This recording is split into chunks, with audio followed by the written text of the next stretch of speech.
परिवार के साथ रहकर अगर भूल से भी तुम्हारे मुख से श्री शिवाय नमस्तुभ्यम निकल जाए तो समझ लेना कि तुम तर गए, तुम्हें कुछ प्राप्त करने की जरूरत नहीं।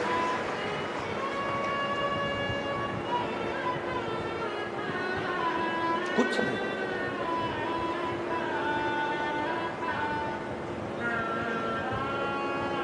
गुरु कह देगा जाओ माता पिता की सेवा करो, जाओ पत्नी को छोड़कर आए, बच्चे को छोड़कर आए, जाओ सब। अभी तुम भजो। आज हो क्या रिया है? हो सकता है कि हमारी बात का सब लोगों को बुरा लग जाए। आज के ज़माने में हो क्या रहा है? आज के ज़माने में केवल हो इतना ही रहा है।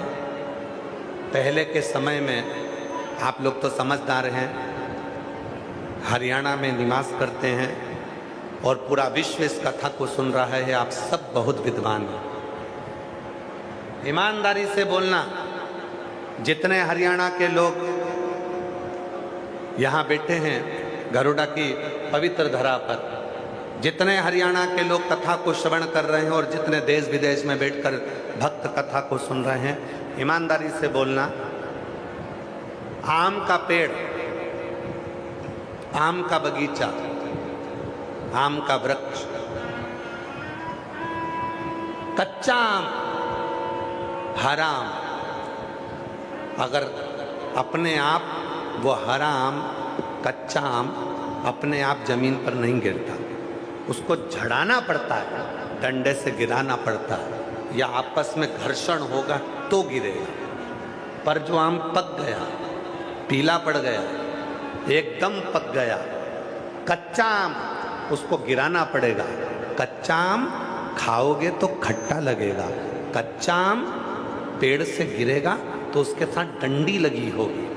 पर पका आम पीला पड़ गया, उसका रंग चेंज हो गया, गिरेगा तो डंडी उसके साथ नहीं होगी, गिरेगा जो खाएगा वो मीठा होगा। आज के समय में इतने सारे लोग घर छोड़ छोड़कर ना जाने किस किस की शरणागति में चले जाते हैं और कहते हैं हम उनके चले, अब तो हम उनके चले, अब हमने घर छोड़ दिया। अरे भैया, जिस अवस्था में तुम घर छोड़कर आए हो जरा सी लॉलीपॉप के चक्कर में, तुम वो कच्चे आम हो जिसके साथ डंडी वासना की भी लगी है और आसक्ति की भी लगी है, और तुम वो खट्टे आम हो। पका हुआ आम अपने आप गिरता है, कलर भी चेंज होता है और मीठा भी रहता है।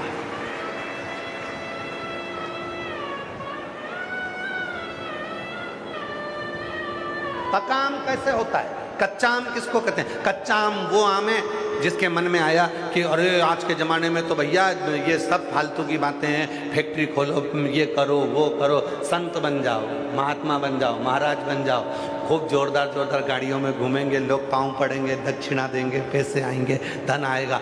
जरा से कमाने के चक्कर में संत बन गए और एक दिन मालूम पड़ा गलत कृत्य करा और मालूम पड़ा टीवी पे फोटो छप गए। लो, कच्चे आम थे, इसीलिए वो डंडी भी साथ थी, वासना की, आसक्ति की, तृष्णा की। कच्चे आम थे इसलिए खट्टे भी थे। और जब परिवार में धोखा मिला, जब परिवार में कष्ट मिला, हर तरह से हार गया, जिंदगी हताश हो गई, तब कुछ भी नजर नहीं आया, तब भगवान की शरणागति में गया, तब वो पका हुआ आम था जिसको भगवान ने पूरा पका दिया था। और पकने के बाद जब जाओगे तो तुम कभी भी गलत कृत्य नहीं कर पाओगे, गलत कर्म नहीं कर। आप लोगों में से कितने लोगों ने सुनी, शिव पुराण में हमने एक बात कही थी, जिनने सुन रखी हो तो वो जरूर हाथ ऊंचा करना। हमने शिव पुराण में एक बात कही थी कि शिव पुराण की कथा में किसी के कहने पर मत जाना। जिस दिन तुम्हारा दिल करे, अंदर से तुम सोच लो कि मुझे गरुड़ा में जाकर शिव पुराण की कथा सुनना है, तब जाना। बोला था कि नहीं बोला था? किसी के कहने पर मत जाना, किसी के बोलने पर मत जाना, भीड़ बढ़ाने को मत जाना। कथा में तब जाना जब मेरा बाबा तुम्हारा हाथ पकड़कर तुम्हारी बुद्धि से, तुम्हारे हृदय से, तुम्हारे चित्त से कथा में लेकर आ जाए, तब कथा में जाकर।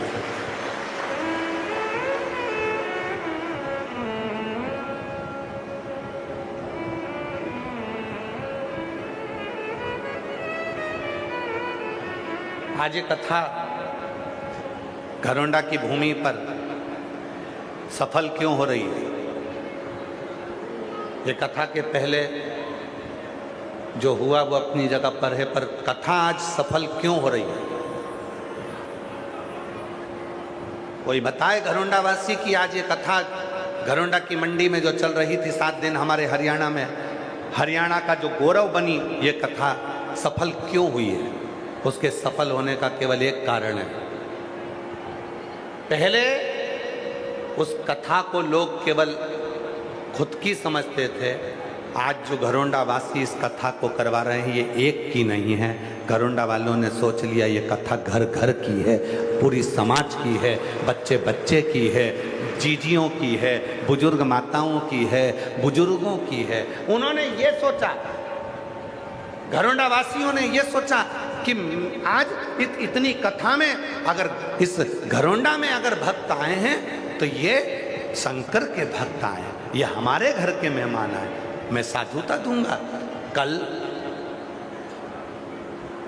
यूट्यूबरों ने, न्यूज़ चैनलों ने, कल फेसबुक चलाने वालों ने, कल सोशल मीडिया चलाने वालों ने, माननीय स्पीकर महोदय जी, मैं एक बात कहूं आपको कि कल जितने सोशल मीडिया वाले उन्होंने एक लाइन लिख के डाली थी कि घरोंडा की मंडी,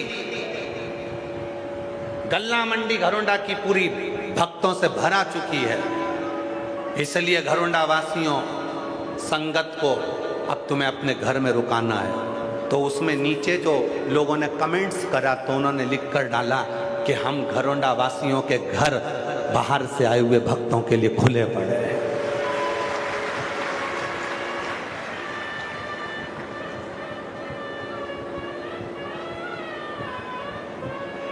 ये घरोंडा वासियों के घर आए हुए संगत के लिए, आई हुई मेहमानों के लिए, आई हुई संगत के लिए खुले पड़े, पलक पावड़े बिछा दिए घरोंडा वालों।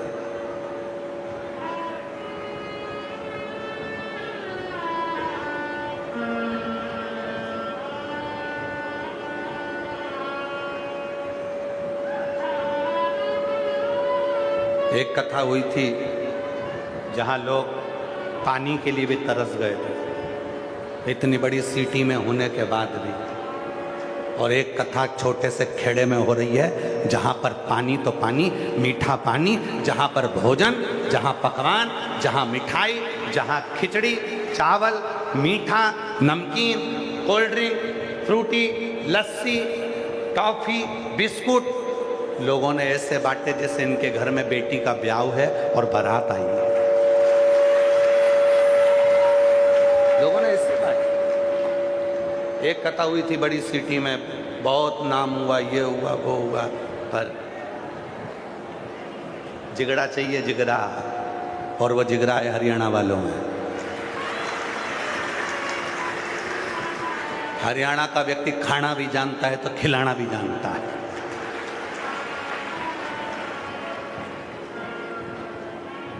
जिगरा चाहिए, और वो जिगरे से कथा हो। क्यों सफल हुई कथा? जितने लोग कैमरा वाले माइक ले लेकर पूछ रहे हैं घरोंडा के लोगों से, आए हुए भक्तों से, क्यों साहब तुम्हें घरोंडा में कैसा लगा? सब एक ही बात बोल रहे हैं, इतना बढ़िया, इतना बढ़िया। आखिर घरोंडा वालों ने करा क्या? हमको तो कभी कभी लगता है तुम लोगों के पास कोई भभूति मभूति है जो तुम फेंक देते हो और सब तुम्हारे हो जाते, सब तुम्हारे। क्या है घरोंडा में? सब प्रेम। यहां 36 कौम, 36 समाज जो एक जगह पर खड़ी हुई है, उसने ये नहीं सोचा कि ये कथा इस समाज की है कि इसकी है। सबने एक ही बात कही, ये अपने घरोंडा की कथा है, अब तो अपने को संभालना है और इसको साधना है। ये अपने घरोंडा और जो दूसरे के लिए सोचता है ना, मेरा वो घड़दानी, मेरा शंकर उसके साथ खड़ा रहता है। जो दूसरे के लिए सोचा, अपने लिए नहीं सोचा तुमने, दूसरे के लिए सोचा। शिव साथ 5 जगह ऐसी है जहां पर ये 3.5 करोड़ रोम छिद्र शुद्ध और सिद्ध हो। पहले नंबर पर माँ, दूसरे नंबर पर पिता, तीसरे नंबर पर जिससे आपका स्नेह है, और चौथे नंबर पर सद्गुरु गुरु। और गुरु वो जो पहचाने अपने शिष्य को। आज के जमाने में एक होड़ लगी हुई है, अभी गुरु पूर्णिमा आएगी तो होड़ लग जाएगी, गुरु दीक्षा लो, गुरु दीक्षा लो, गुरु मंत्र। गुरु फिरे बाजार में हमसे दीक्षा लियो, नरक पड़ो चाहे स्वर्ग जाओ, पर लिफाफा हम ही को दे। आज के ज़माने में गुरुओं की होड़ लगी हुई है, हमारे इतने चेले, हमारे इतने शिष्य, हमारे इतने फॉलोअर, हमारे इतने चाहने वाले, आज के ज़माने में होड़ लगी। होड़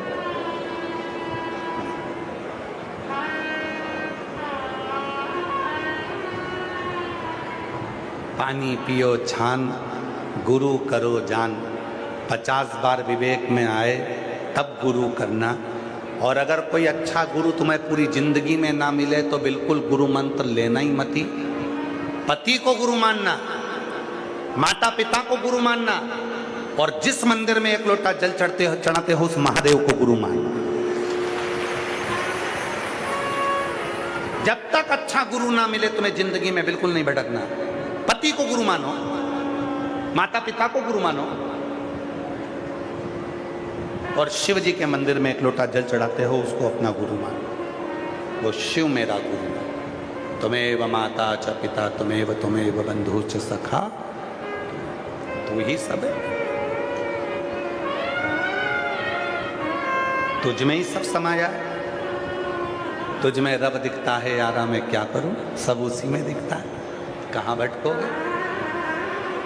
चौथे नंबर पर है गुरु, जिसके पास में जाना, और सदगुरु के पास अगर जाओ तो गुरु के पास जाओ तो कभी मत कहना कि गुरुजी मुझे ये दुख है। कोई शंकर का भक्त मिल जाए, कोई सदगुरु मिल जाए, तो वहां तो बस केवल एक बार इशारा करो कि गुरुजी हमको कैसे भी देख लें। बस सच्चा गुरु, सच्चा भक्त शंकर का यदि एक बार भी देख ले तो कहने की जरूरत नहीं पड़ती, वो अपनी निगाहों से सब कुछ दे जाता है।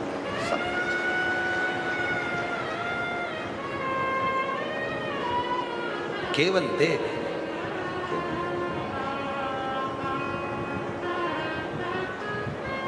हमने देखा है कई लोगों को बहुत भीड़ रहती है, हम देख नहीं पाते, कई बार तो वो लोग चिल्ला देते हैं हर हर,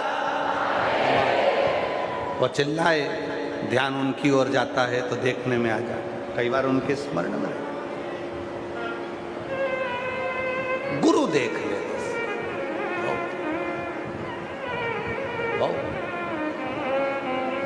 सच्चा गुरु मिले उसकी शरणागति में बैठकर भी मंत्र का जब किया जाता है तो वो भी 3.5 करोड़ रोम छिद्रों को शुद्ध और सिद्ध कर देता है। अब 5वें नंबर पर है, 4 तो ये हो गए माता पिता स्नेही और गुरु। 5वें नंबर पर शिव महापुराण की उमा संहिता कहती है, वो 5वें नंबर पर है जहाँ पर बैठकर 3.5 करोड़ रोम छिद्र शुद्ध और सिद्ध हो जाते हैं। वो है पंचवृक्ष। कितने वृक्ष? 5। पहले नंबर पर बेलपत्र का वृक्ष, दूसरे नंबर पर पीपल का वृक्ष, तीसरे नंबर पर वट वृक्ष, चौथे नंबर पर आंवले का वृक्ष, और 5वें नंबर पर महाराज 5वें नंबर पर शमी का वृक्ष। ये 5 वृक्ष ऐसे हैं जिन वृक्ष के नीचे बैठकर यदि एक बार भी मुख से शिव का नाम निकल जाता है तो 3.5 करोड़ रोम छिद्र शुद्ध हो जाते हैं, सिद्ध। कभी सीहोर आए तो कुबरेश्वर धाम पर जब आप कंकर शंकर की पूजन करते हैं, रुद्राक्ष लेते हैं, वहीं पर मंदिर के प्रांगण के ठीक पीछे जो बड़ा शेड बना है उसके ठीक पीछे की ओर प्राचीन 400 साल 450 500 साल पुराना बट वृक्ष बड़ का पेड़ है। जब हम सीहोर रहते हैं तो उस बट वृक्ष के नीचे बैठकर कुछ देर बाबा का स्मरण करना। 2 जगह पर हमारा बैठना होता है, एक वो बट वृक्ष के नीचे, दूसरा जो अंदर पुराना भगवान कुबरेश्वर बाबा का जो शिवलिंग है जिसके ऊपर बड़ा शिवलिंग बना दिया गया है। अब जगह उसमें अंदर जाने की बहुत छोटी है इसलिए उसमें अंदर जाने नहीं देते। उसकी जगह एक सामने पत्थर का मंदिर बन रहा है, बड़ा मंदिर, उसमें दूसरी प्रतिष्ठा करा, पर जो कुबरेश्वर बाबा का जो छत्री है वो अंदर रह गए भूमि, जहाँ जगह छोटी होने के। अब हमको मालूम नहीं था कि इतना भक्त लोग पहुँचेगा तो पहले छोटा सा बना दिया, अब वो छोटी जगह। पंच वृक्ष 5वें नंबर पर आता है। किसी भी एक वृक्ष के नीचे भी बैठकर यदि आप एक बार भी मुख से भगवान का नाम ले रहे हो तो तुम्हारे 3.5 करोड़ रोम छिद्र शुद्ध सिद्ध।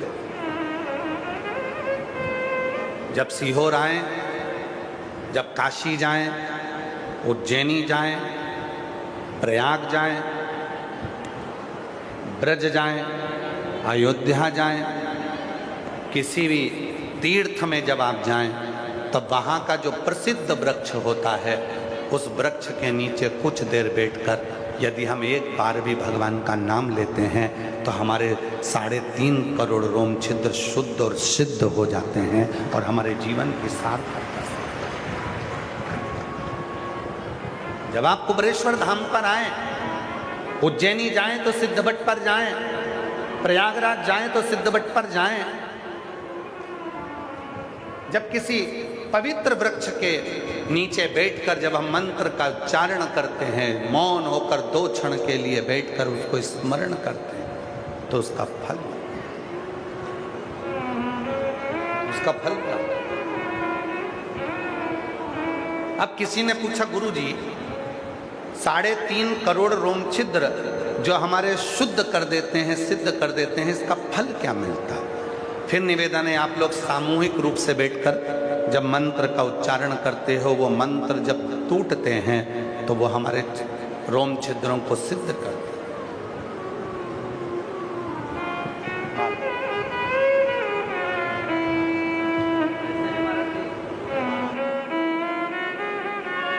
कोई जाए जो काशी में मेरा पैगाम ले जाना, कोई जाए जो काशी में मेरा पैगाम ले जाना।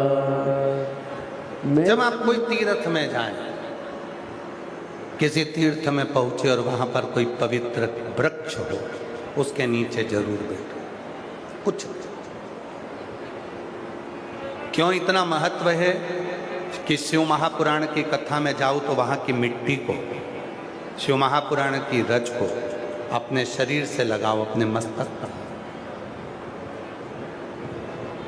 क्यों? घरोंडा में इतने शंकर के भक्त कभी नहीं आएंगे। ये शंकर के जो भक्त आए हैं ये विश्वास लेकर आए, इनके मुख से मंत्र निकला है। जब ये लाखों भक्त एक साथ मंत्र का उच्चारण करते हैं, जैसे माननीय स्पीकर महोदय जी ने पहले दिन अपने उद्बोधन में कहा था कि ये घरोंडा नहीं रहा, अब घरोंडा धाम बन गया है। अब घरोंडा नहीं रहा, घरोंडा धाम बन गया। माननीय स्पीकर महोदय जी जब इस बात को बोले तो उसमें मन इतने सारे शिव भक्त जब आए हैं, मंत्र पढ़ते हैं, जप करते हैं, बैठते हैं, पूजन करते हैं, नाचते हैं, गाते हैं, रात को भी भजन कर रहे हैं, दिन में भी भजन कर रहे हैं, तो यहाँ की जो मिट्टी है, यहाँ की जो रज है, यहाँ की जो भूमि है, वो भूमि, वो रज साधारण नहीं होती, वो हमारे जीवन का कल्याण करने वाली हो जाती है, हमें सिद्धता देने वाली। क्यों जाते हो तीर्थ? किस लिए जाते हो तीर्थ में? प्रयाग काहे के लिए जाते हो? हरिद्वार काहे के लिए जाते हो? केदार काहे के लिए जाते हो? बद्रीनाथ काहे के लिए जाते हो? द्वारका काहे के लिए जाते हो? जगन्नाथ काहे के लिए जाते हो? वहां क्या क्या करने जाते हो? वहां इतने सारे भक्त आते हैं, उनके चरण की रज अपने शरीर को छुएगी तो मेरी जिंदगी के सारे पाप समाप्त हो जाएंगे, सारे दुख मिट जाएंगे, सारे मेरे कष्ट मिट। चरण की रज मिले और वो रज ही मूल है।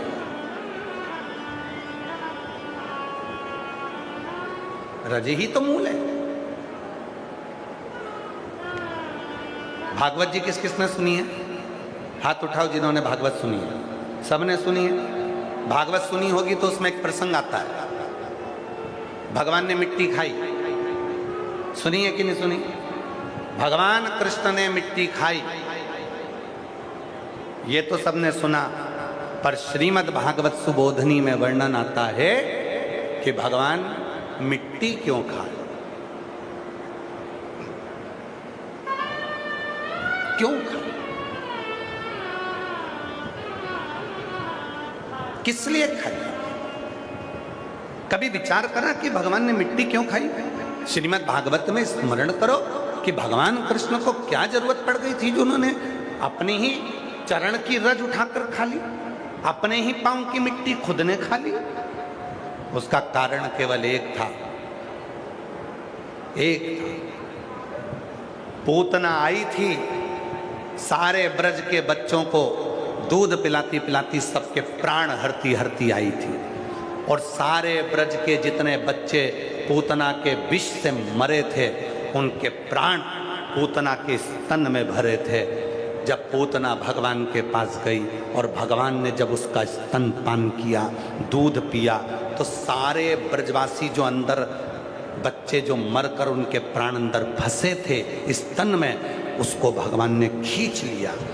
दूध पीने के बहाने भगवान ने खींचा और अपने पेट में उन जीवों को सभी का कल्याण करने के लिए अपने उदर में रख लिया। उदर में रखा।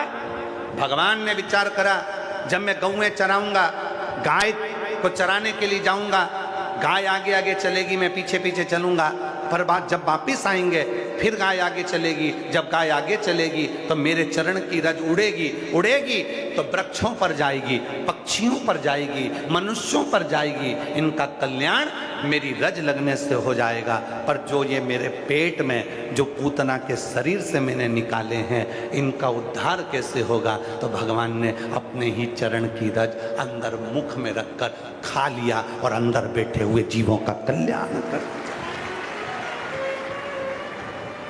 भीतर बैठे हुए अपने स्नेहियों का, प्रेमियों का भगवान कल्याण, रज को खाया। सबने कथा में सुना भगवान ने मिट्टी खाई, रज खाई, पर क्यों खाई वो भी तो स्मरण होना चाहिए कि अंदर जो पूतना के शरीर से पूतना ने जो विष पिलाया था, गांव के बच्चों को जो विष पिलाया था, जो मर चुके थे, उसके स्तन में थे, उसको खींच लिया था भगवान, अपने उदर में रख लिया था और उनका कल्याण अपने ही चरण की रज से खाकर कर। आज इतने सारे शिव भक्त घरोंडा की मंडी के, इस अनाज मंडी के अंतर्गत घरोंडा में आए हुए हैं, खेड़े में आए हुए हैं।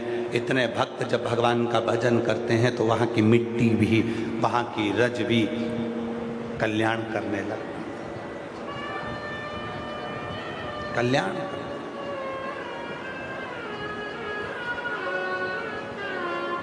फिर भले दुनिया के लोग तुम्हारी हंसी उड़ाएं, तुम्हें ताना कसें, तुम्हें अपशब्द कहें, वो अपनी जगह, वो तो दुनिया की रीति है। तुम ये मत सोचना कि लोग तुम्हें अपशब्द, तुम मिट्टी लेकर मस्तक से भी लगाओगे तो दुनिया लोग ताना देंगे। दुनिया का तो काम है, उनको तो केवल अपनी एक उंगली उठाना है, और वो ये नहीं सोचते कि ये 3 उंगली अपनी ओर जा रही है। तू अंदर झांक कर देख कि तू कैसा है। किसी के ऊपर एक कमेंट्स करने से पहले, किसी के ऊपर एक उंगली उठाने से पहले अपने अंदर झांक कर देख। उसमें एक गलती होगी तो तुझमें 3 गलतियां, वो 3 उंगली तेरी साइड जा रही है। अपने अंदर झांक कि तू कैसा है। बहुत सारे मिलेंगे जिंदगी में, ये पूरा जीवन निकल जाना ऐसी कमेंट्स में, ऐसी लोगों।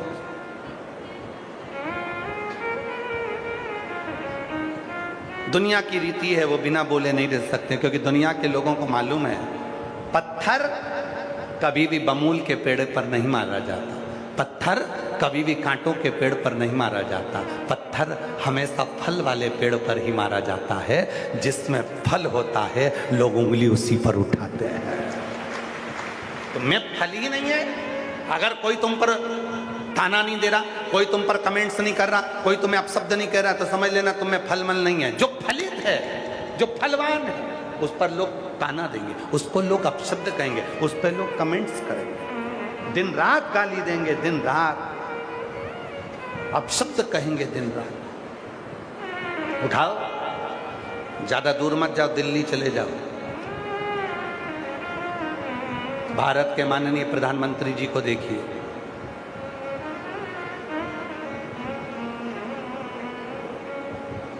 चौबीस घंटे लोग उनके पीछे कमेंट्स करने में लगे होंगे। आप अच्छा करो, आपके पीछे लग जाएंगे, आप श्रेष्ठ कर्म करिए, आपके पीछे लग जाएंगे। आप ताना कसने वाले ताना कसेंगे, और पत्थर उसी पर मारा जाता है, बमूल के पेड़ पर नहीं, कांटों के पेड़ पर नहीं, कोई नीम के पेड़ पर पत्थर नहीं मारता। पत्थर हमेशा आम के पेड़ पर, बेर के पेड़ पर, जामुन के पेड़ पर, जिस पेड़ पर फल होगा उसी पेड़ पर पत्थर मारे जाएंगे, गालियां उसी को दी जाएगी, अपशब्द उसी को कहा जाएगा जिसके अंदर कुछ होगा, फल होंगे, वरना कौन किसको गाली देगा, कौन किसको। इसीलिए क्या क्या विचार करना है, बोले बोलने दो, अपन तो अपनी मस्ती में रहो, भजन करो, चित्त करो, स्मरण करो। जो समय आज मिला है ये समय वापिस नहीं आएगा। कई करनाल वाले, कई घरोंडा वाले इंतजार करते रहे, कल कथा में जाएंगे, परसों कथा में जाएंगे, नरसों कथा में जाएंगे, बस 5वें दिन कथा में जाएंगे। पूरे करनाल के, पूरे घरोंडा के, सोनीपत के, पानीपत के, आसपास के, कुरुक्षेत्र के कई लोग विचार करते रहे, बस चलेंगे चलेंगे चलेंगे चलेंगे, और 7 दिन की कथा आज पूरी हो जाएगी। बाद में मन में पछतावा रह जाएगा, इतनी पास में कथा हुई और मैं जा नहीं सकी, पहुंच नहीं सकी, मेरे नजदीक में शिव आए थे और मैं जा ना पाई। इतने नजदीक में कथा हुई और मैं जा ना सका, मैं पहुंच। और मेरे भोले तेरा सहारा है,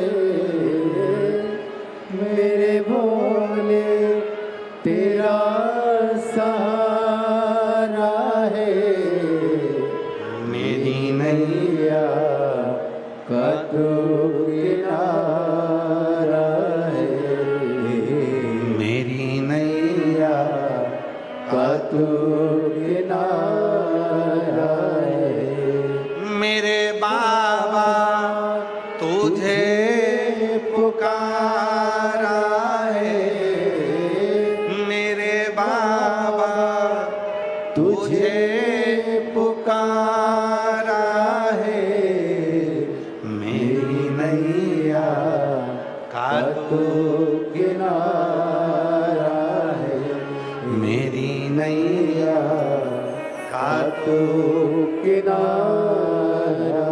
एक विश्वास, एक भरोसा, एक दृढ़ता जब आई मन में, तो शिव सामने। एक पत्र है, अच्छा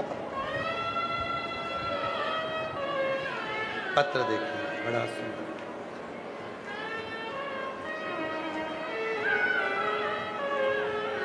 पत्र देखिए। मेरा नाम बिमला देवी, पति का नाम रोहतास सिंह, कादयान गांव, सिवाहा, पानीपत, हरियाणा से हूँ। कहीं बैठी हो तो हाथ हिला सकती हैं आप ही।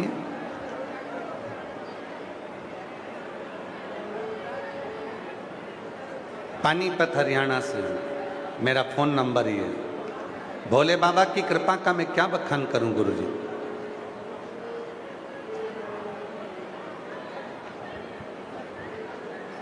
गुरुजी, मेरी बेटी का नाम साक्षी है जो 20 वर्ष की। देखिए उसको, उस बेटी का फोटो दिखाओ जरा, जो चल के आ रही है ना, उसका फोटो दिखाइए, आस्था पे उसका वीडियो दिखाइए। मेरी बेटी 20 साल की है जो MBBS की पढ़ाई कर रही थी। तब उसका MBBS की पढ़ाई करते हुए उसका गैस के गीजर से नहाते समय एक्सीडेंट हो गया, जिससे उसका शरीर पूरा जल गया।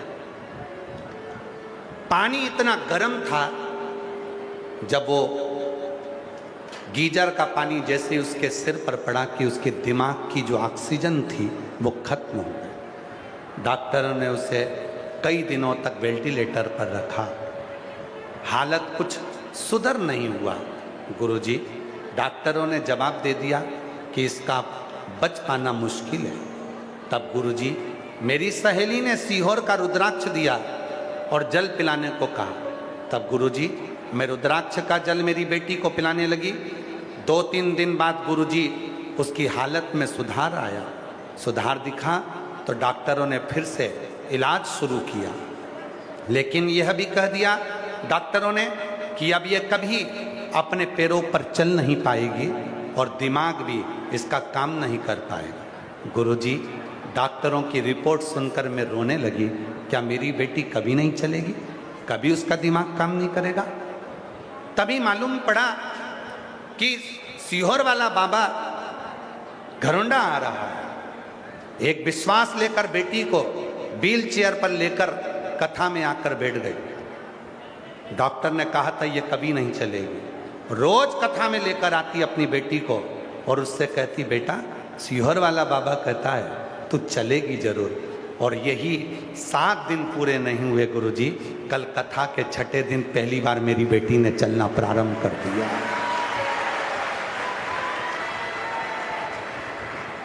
कल कथा के 6ठे दिन मेरी बेटी ने पहली बार चलना प्रारंभ कर दिया। आज मैं अपनी बेटी को यहाँ लेकर आई हूँ गुरुदेव।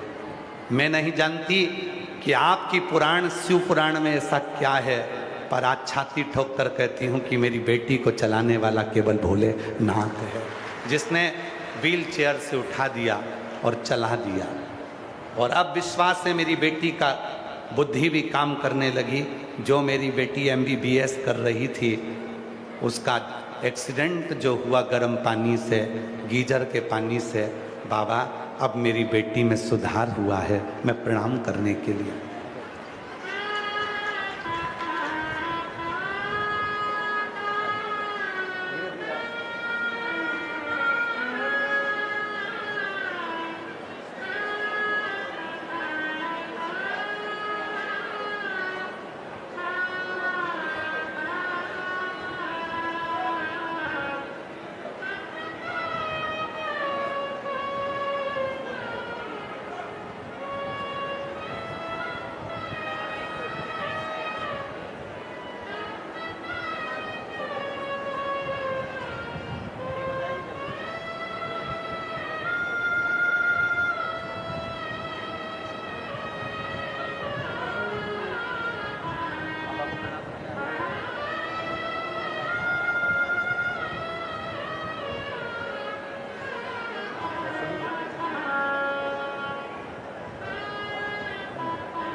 तीन साल हो गए थे, जैसी थी वैसी ही थी।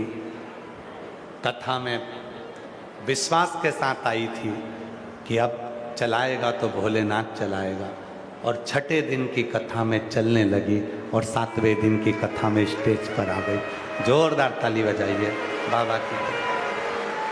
ऐसे दया कालनाथ से रिश्ता बनाइए,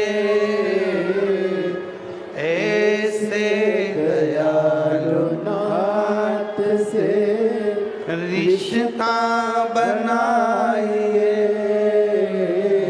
मिलता रहेगा आपको जो कुछ भी चाहिए, मिलता रहेगा आपको जो कुछ भी चाहिए, ऐसा करिश्मा होगा जो हुआ कभी नहीं, ऐसा करिश्मा होगा जो हुआ कभी नहीं।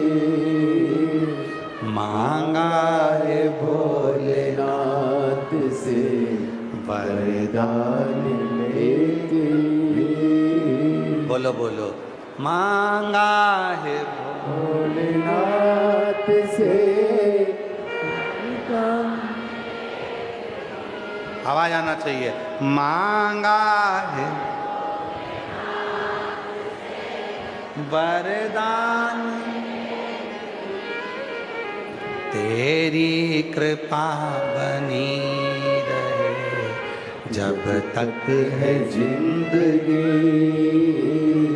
तेरी कृपा बनी रहे जब तक है जिंदगी।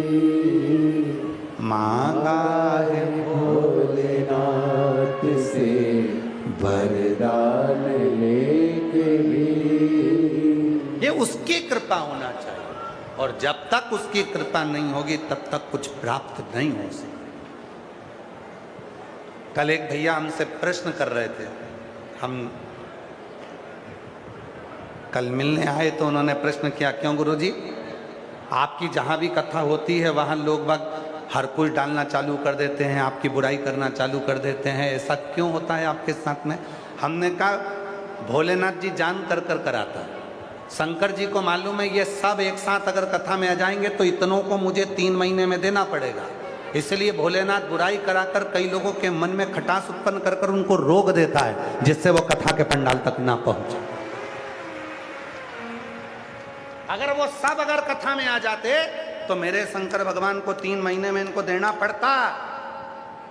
और जितने आए हो कथा में, जितने बैठे हो घरोंडा की पवित्र धरा पर कथा श्रवण करने के लिए, जो 36 कौम कथा करा रही है, ये पवित्र प्रांगण में जितने बैठकर कथा सुन रहे हो, मेरा भोलेनाथ तुम्हें बिना दिए भेजेगा नहीं।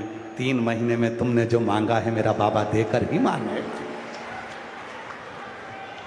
तो किसी ने पूछा गुरुजी आपकी जहां कथा होती है लोग हर कुछ डालना प्रारंभ कर देते हैं, आपकी बुराइयां करना प्रारंभ कर देते हैं, उससे होता तो उससे रोका जाता है लोगों को, जिससे कम पहुंचे। और ये शिव ही कराते हैं, शंकर ही कराते हैं, ये शिव के सिवा कोई नहीं कराते। शंकर जी को मालूम है सब आ जाएंगे तो सबको देना पड़ेगा, इसलिए थोड़े लोगों को रोक दो, इनको आगे की कथा में देखेंगे, कभी मिलेंगे जब ये उस समय पर। अभी तो इतनों को तो दे दूं, इतनों को तो भरूं। एक पत्र अच्छा है, अब इस माँ बिमला देवी का जरा विश्वास देखिएगा, वो रोज बेटी को कथा में लेकर आए व्हील चेयर पर, वो बाबा कृपा तो करा। अगला पत्र देखिए,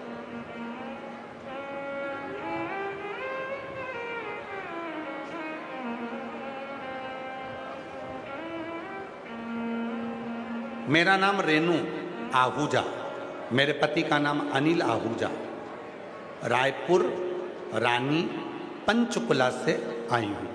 कहीं बैठी हो? आप ही हैं? बच्ची आई है क्या साथ में? नहीं आई है? आप आ जाओ, आ जाओ। मेरा नाम रेनू आहूजा, मेरे पति का नाम अनिल आहूजा, हम रायपुर रानी पंचकुला से आए हैं। गुरुजी जरा पत्र को पढ़िएगा। गुरुजी मेरे भोले बाबा की कृपा का मैं क्या वर्णन करूं। मेरी बेटी जिसकी आयु 4 वर्ष थी, मेरी बेटी की आंख में खेलते खेलते अचानक से चोट लग गई। चोट इतनी भयंकर थी कि उसकी आंख पूरी डैमेज हो गई। गुरुजी मेरी बेटी को पंचकुला के सेक्टर 6 में भी दिखाया, तुरंत उनको रेफर चंडीगढ़ कर दिया।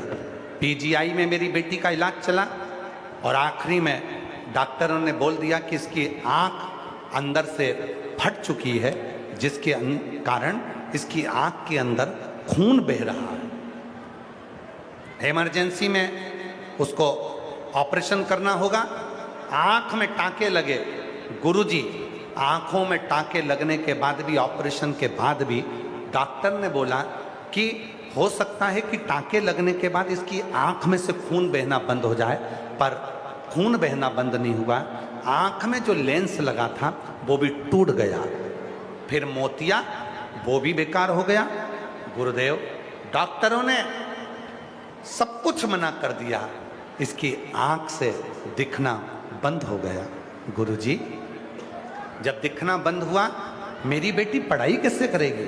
4 साल की मेरी बेटी कैसे अपनी गुजारा करेगी? मेरी बेटी को हो क्या गया? डॉक्टरों ने, जब हमने पीजीआई चंडीगढ़ में दिखाया, सब ने हाथ ऊंचे कर दिए कि अब ये बेटी की आंख में से तो अब मुश्किल है, सब तरह से हार गए। तब मेरी मामा जी की बेटी ने आपकी कथा के बारे में बताया और पशुपतिनाथ जी के व्रत रखने को कहा। गुरुजी, मैंने मंदिर जाती, आपकी कथा सुनती, मंदिर जाते भोले बाबा जी को बेलपत्र चढ़ाती, अपनी बेटी को बेलपत्र ला कर देती। मेरा काम है इस बेटी की आंख को ठीक कर दे। भोलेनाथ जी से रोज प्रार्थना करती, जो स्तुति आप गाते हो, भोला सब दुख काटो महारा, मैं भी बाबा को कहती, बाबा एक ही दुख है। फिर किसी ने कहा सिरसा में महाराज जी आ रहे हैं। 2025 में जैसे ही आप सिरसा में आए, मैं अपनी बेटी को लेकर पंडाल में पहुंच गई।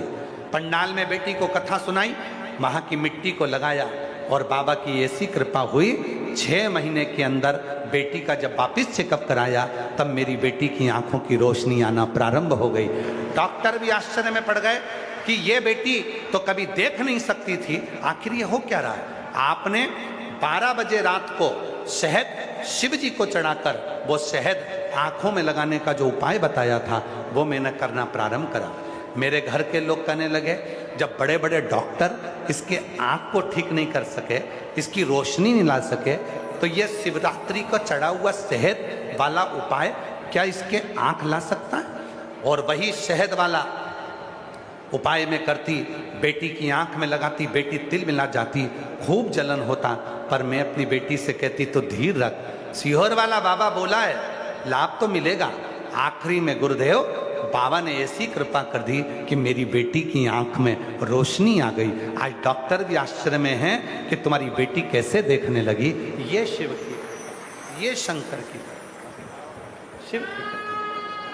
और ऐसे दयालु हाथ से रिश्ता बनाइए, ऐसे दयालु नाथ से रिश्ता बनाइए।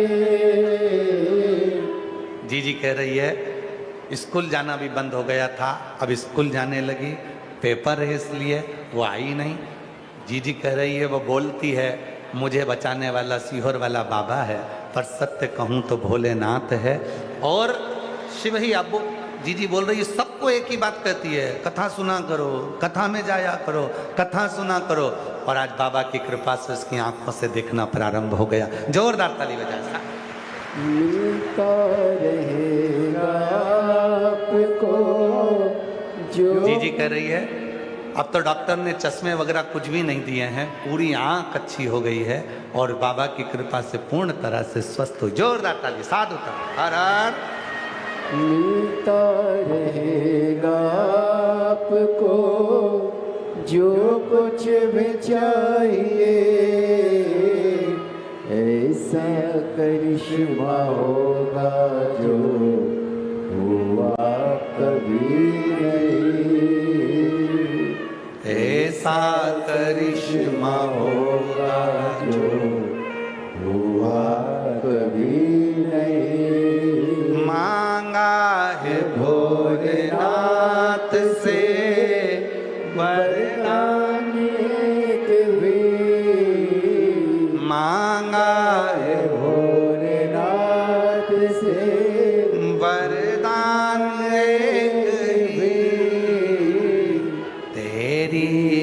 पावनी रहे जब तक है जिंदगी।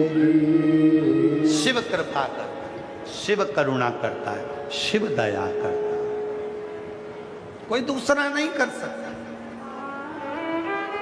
लोगों को हंसी लगती है शिव महापुराण की कथा में, लोगों को लगता है क्यों भैया तुम उस तीर्थ में नहीं जा रहे, तुम वो तीर्थ नहीं जा रहे, और तुम दौड़ दौड़ के सीहोर जा रहे, तुम कुबरेश्वर धाम पर जा रहे। कुबरेश्वर धाम था कब?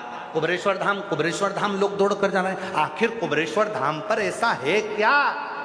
हम निवेदन करेंगे जो कहते हैं कि कुबरेश्वर धाम पर ऐसा क्या है, एक बार कुबरेश्वर धाम के कंकर को उठाओ, 5 कंकर रखकर पूजन करो, एक कंकर उसमें से लेकर आ जाओ और रुद्राक्ष बाबा का मांग कर ले आओ, फिर मालूम पड़ेगा कि कुबरेश्वर धाम में है क्या। क्या क्या देता है फिर मालूम पड़ेगा। ये इतने लाखों शिव भक्त ऐसे ही आ जाएंगे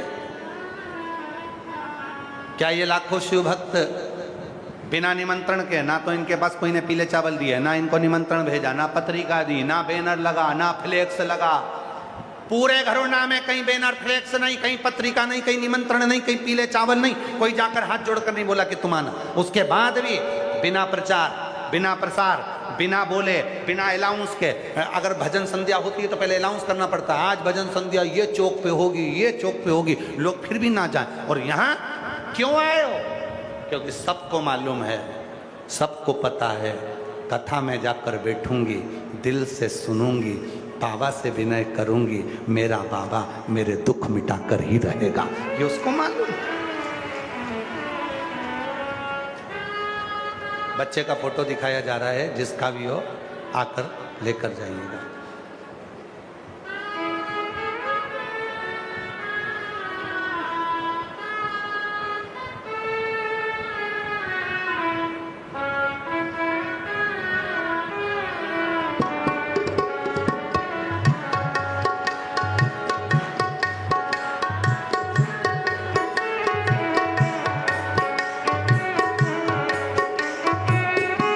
तू आजा भूल जोगिया, तू आजा भूल जोगिया, तू कर मेहरबानिया, तू कर मेहरबानिया, खड़े हैं हाथ जोड़ के बोले जी तेरे नाम रे, खड़े हैं हाथ जोड़ के बोले जी तेरे नाम रे।